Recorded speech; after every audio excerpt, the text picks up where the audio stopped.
Hey, good evening, ladies and gentlemen, boys and girls, hockey fans of all ages. Thank you for joining me on the Scabbard. I'm Dave Valente. So tonight is San Jose night. I would actually just watch the Joe Thornton jersey retirement ceremony. They retired his number 19 to the rafters.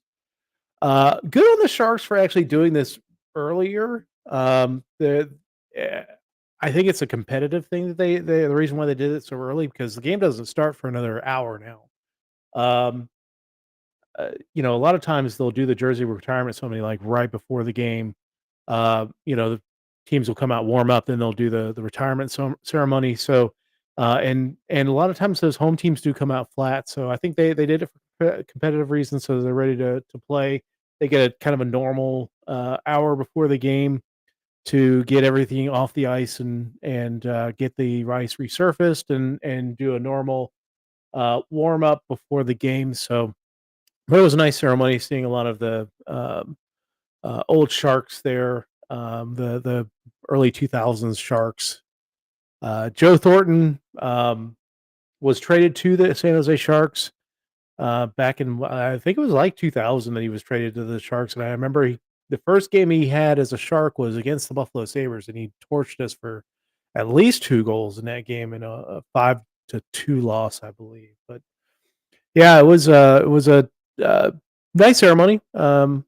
His beard is still off the chain. I mean, that thing could be its own province in Canada at this point. So anyway, Sabres winning streak. We're on a 2-game winning streak, and good. We're in a position now to sweep the West Coast road trip, which is huge. It'll almost guarantee us being above 500 as we get out of November and into December.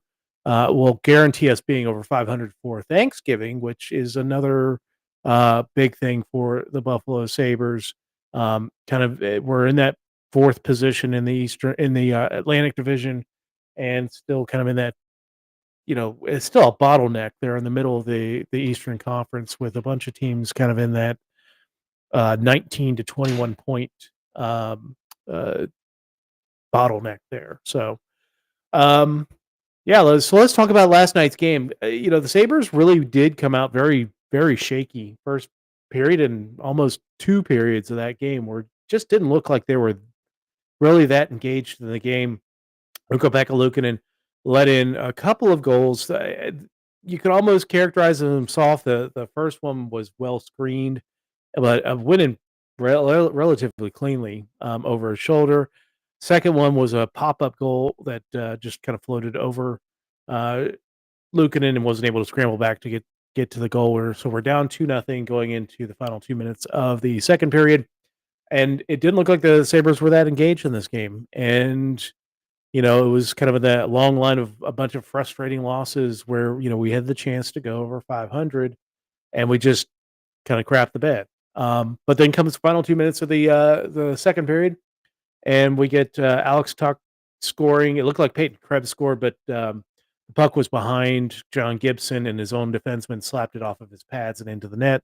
So Alex Tuck gets credit for that goal. And then Jason Zucker is hit on a breakaway, and he scores a nice 5-hole shot on John Gibson to tie it up.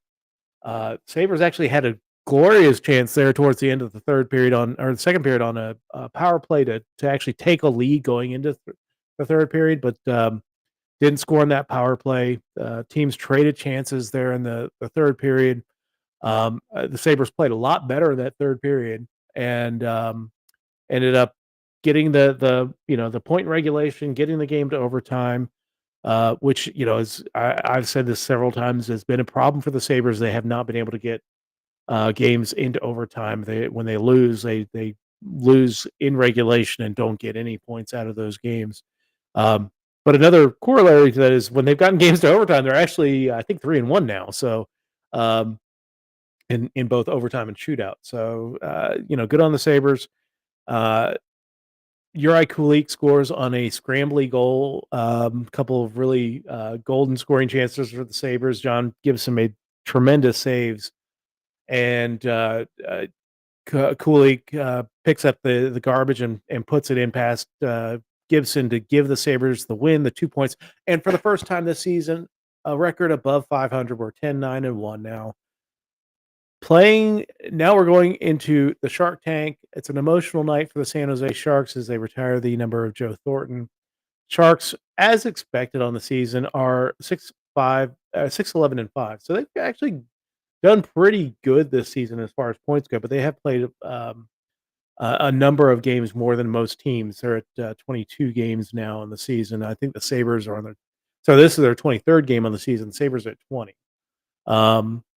So they're only a couple of points behind where the Sabres are at, but they've played a lot more games. They're dead last in the Pacific Division. They've lost 2 straight. Michael Granlund leads the team with 24 points on the season. He's got 9 goals and 15 assists. So he's playing really well. That first line is playing really well.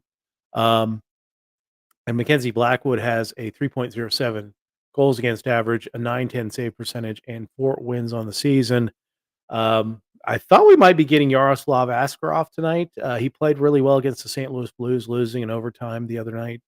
But he is actually not even dressed tonight. They're getting back Vitek Vanacek to back up Mackenzie Blackwood tonight. So Sabres will be facing Mackenzie Blackwood, and we'll talk about the lineups here in a moment. But 3 keys to the game: start on time.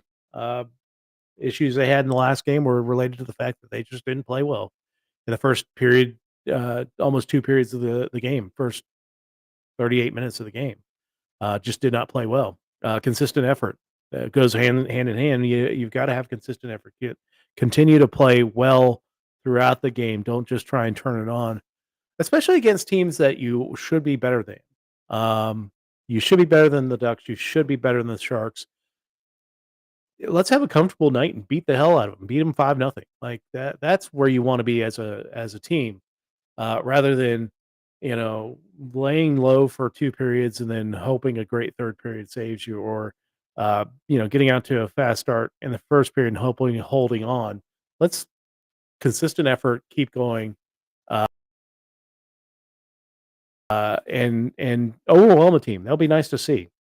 We're 60 minutes away from taking 6 points out of 6 on a Western road trip and, on a Pacific road trip, and this is well within their grasp, and if you do it again, you're setting yourselves up to be in a playoff position come US Thanksgiving, which is kind of that quarter mile post that every teams look at to see, are we in a position to make the playoffs? I still think they are, even if they lose tonight. But I'd much rather than be in a position they 2 games above 500 going into the Minnesota game, who's played really good hockey this year, right before Thanksgiving. So, hey, let's take a look at the Sharks forwards tonight. William Eklund with Michael Granlund, the aforementioned Michael Granlund with Fabian Zetterlund, Barclay Goodrow, Macklin, the rookie phenom Macklin Celebrini with Will Smith, Luke Cunnin, Alexander Wenberg, and Tyler Toffoli on the 3rd line. The Klim Reaper, Klim Costin with Tyler Delandria and Carl Grunstrom on the 4th line. Sharks defensive pairs: Cody Ceci with Jake Wallman, Mario Ferraro with Timothy Liljegren, and Jack Thompson with Jan Ruta on the 3rd pair. As I mentioned before, Mackenzie Blackwood will be starting tonight with Vitek Vanacek backing up the goaltender coming back from a couple games off due to injury. Yaroslav Askarov is scratched. We'll talk about the scratches here. We got Giovanni Smith with Henry Thrun and Yaroslav Askarov. I expect Askarov to go down if they're not going to play him. Convenient thing for the San Jose Sharks is that their AHL affiliate is in the same building. It's the San Jose Barracuda, so very easy for them to send players up and down. Significant injuries on the team. Logan Couture has a groin injury. Mark Gilbert Vlasic has an upper body injury, and Nico Sturm has an upper body injury. So, getting a few key players out of the lineup tonight for the Sharks. Sabres forwards, not much change from last night. I have not heard if Tage Thompson's playing tonight. I've been looking around on X and I haven't seen any updates yet. But JJ Peterka, Ryan McLeod, and Alex Tuck on the 1st line. Zach Benson, Dylan Cousins, Sam Lafferty on the 2nd line. Jason Zucker, Uri Kulik, and Jack Quinn on the 3rd line. Back Malenstein, Peyton Cripps, Nicholas Aube-Kubel. These lines are according to NHL.com. And on NHL.com, you got to edit it because they got Alex Tuck's last name spelled as Touch. So Alex Touch. Yikes.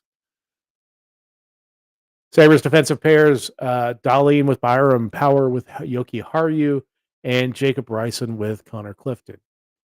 And making his debut as a Buffalo Sabre in the regular season, James Reimer will be in the pipes with Ukko-Pekka Luukkonen, having played really well in this West Coast road trip. He's kept the Sabres in games, even the not great goals last night, but did he made some really good saves on some really gilt-edged chances for the Ducks to either expand the lead or put them back in the lead in the 3rd period. So gets the night off. I was expecting this with it being a back-to-back and the Sharks being kind of a down team that you would want to start your backup against.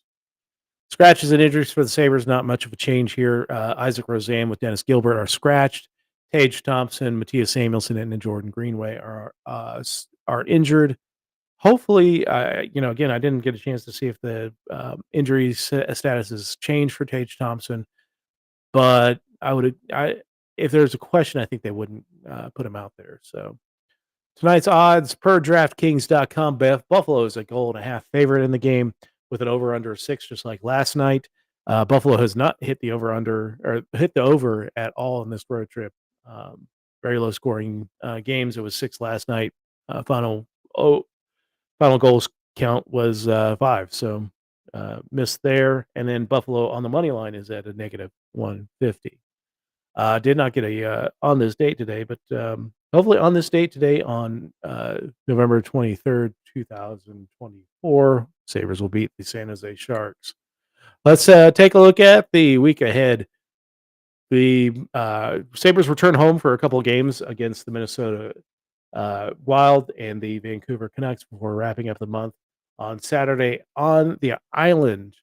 Our next episode is going to be Wednesday night, 6 p.m., as the Sabres will take on the Minnesota Wild, with our normal schedule starting there. But on Friday, we'll have an early broadcast as it is a 3 o'clock game, Black Friday game for the Buffalo Sabres.